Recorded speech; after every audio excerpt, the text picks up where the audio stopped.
Borderlands games have given us a ton of replay value over the last 10 plus years via some amazing downloadable content add-ons. So let's break down the top 10 pieces of bonus content that we've gotten in Borderlands history. It's a top 10 list. Do we really need to say we're starting with 10? Starting us off at number 10 is the Armory of General Knox. Now, I know a lot of the OG fans will want this to be higher on the list. I personally have it this low because half of the DLC just feels like you're driving around this giant empty map. That said, I love Knox as a villain. I truly believe that he laid the groundwork for what would become Handsome Jack. The snarky tone and treating the player like they were more of a pest that he would deal with easily. The bits about how his boss was actually a little kid because of nepotism, and finally how when you arrive to fight him, you're actually interrupting his self-forever sleep attempt. Then there's Cromarax. Now, I hate Cromarax. It's a lot like the Dexidius fight in Borderlands 2 in my opinion. You have to hit crit spots on a creature that just one-shots you over and over. I've always found the Cromarax fight to be one of the least fun experiences in Borderlands 1, but I appreciate that it paved the way for what we would get in Borderlands 2 with Terramorphous, Vermivorous, Hyperius, and other boss fights that were actually a lot of fun. Now let's see number 9! Sliding in at number 9 is the Bloody Harvest DLC from Borderlands 3. Now, Borderlands 3 at launch had a real problem, a lack of raid bosses. We'd gotten used to them being a crucial part of in-game content in Borderlands 1 and 2, and their absence was very noticeable in the early days of Borderlands 3. Now, when the Bloody Harvest first appeared in 3, it was a limited seasonal activity, and while the boss fight was fun, the terror anointments didn't really take off with fans. However, in 2021, Gearbox pushed out a patch that made the Bloody Harvest, Broken Hearts Day, and Cartels events all permanent and gave Captain Haunt, the final boss of the Bloody Harvest, raid boss level health and damage. Combined with the ability to now reroll anointments for those that don't want to use terror anointments, this made this content an instant piece of in-game. Add to that you can get some sweet loot from this content like the Gas Call Grenade and the Fearmonger Shotgun, and you can see why this is one of my favorite pieces of add-on content to run through.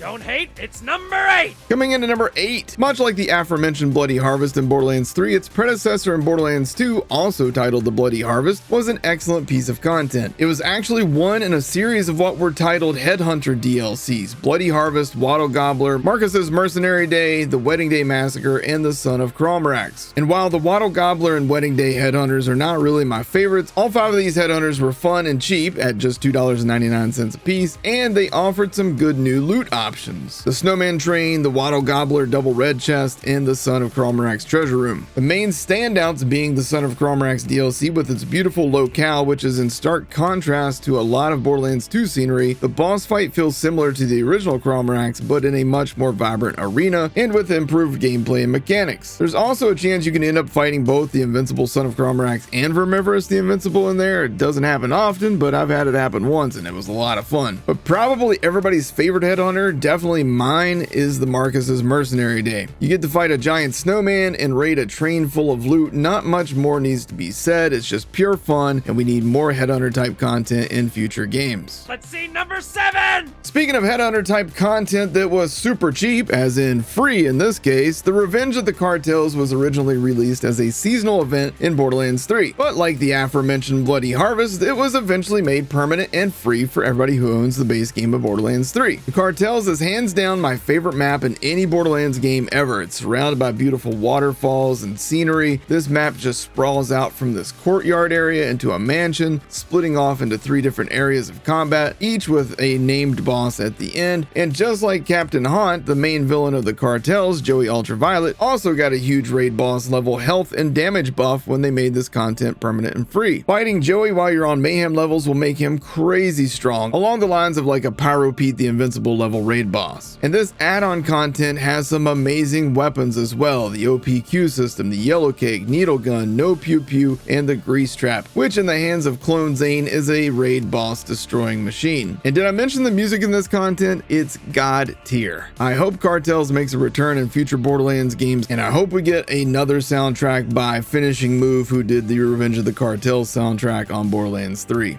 And now for number 6! At number 6 is the Commander Lilith DLC from Borderlands 2. Now imagine a company releasing a DLC for a game that's almost 7 years old. Now imagine that they also made it free. The Commander Lilith DLC bridges the gap between Borderlands 2 and 3. It also introduced new loot midget and tubby spider ant farms, a new weapon rarity in effervescent gear, and a cool villain in Colonel Hector who was a bit like General Knox, but without all the driving to get to him. But one of the less talked about aspects is that this DLC fixed the game so that level 80 is all that you need now to get pearlescence. You no longer feel obligated to do OP levels just to get the hardest to get items in the game, and you can comfortably stay at level 80 if you want to, and not feel like you're missing out on something. Additionally, they introduced the option to skip normal mode if you own this DLC, so anybody wanting to start a new playthrough wouldn't have to do 3 story playthroughs to reach endgame. Commander Lilith features a quality story, a good Knox-like villain, some great boss fights, and some awesome ways to acquire in-game loot.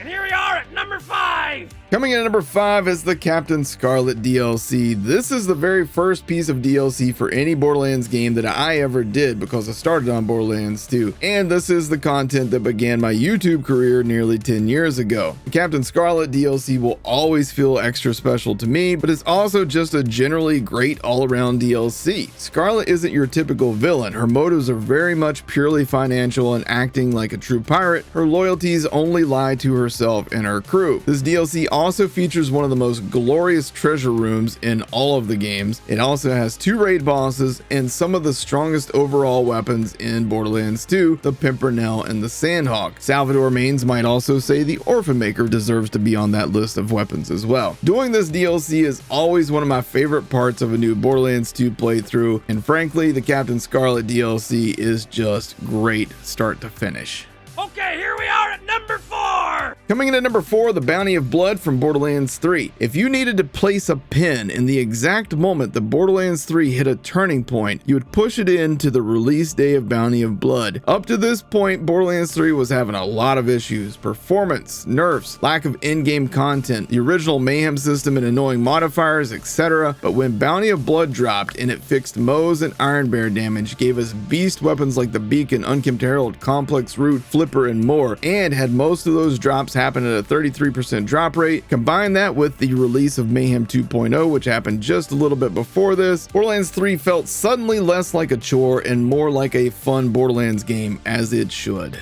And number 3! At number 3, the Malawan takedown from Borderlands 3. Arguably the greatest in-game content ever added in any Borderlands game, the Malawan takedown is simple, to the point, and fun as hell. Lorelei tasks you with invading a Malawan outpost, and it's just balls to the wall action from that point on. The difficulty increases as you progress from mobs to Malawan troops and heavies to the Kraken, and then the Valkyries, massive waves of troops and heavies, and then finally Wotan the Invincible. Featuring some simple but fun mechanics, Wotan provides a nice challenge for players of all talent levels. With the right gear and planning, you can do Borderlands 2 level raid boss one-shots on this guy, but with average gear most players will come in with, Wotan will be a true battle. The only thing that I feel like this content failed to deliver on was a treasure room after the fight. Would have been an awesome way to introduce a Malawan armory along the lines of like an old armory of General Knox. But to this day, Malawan Takedown is a piece of content I can load up anytime and know that it's going to be non-stop action and fun. Honorable mention. Now, usually I put my honorable mentions between numbers 2 and number 1 for these lists, but for this one, number 1 and 2 are so close that I wanted no interruption between them. So my honorable mentions for best add-on content goes to all of the add-on Vault Hunters: Gage, Krieg, Aurelia, Timothy, and the Blight Color on Wonderlands. Borderlands 3 made a huge mistake in not having additional classes added later on, and hopefully Gearbox learns from this for future installments. Number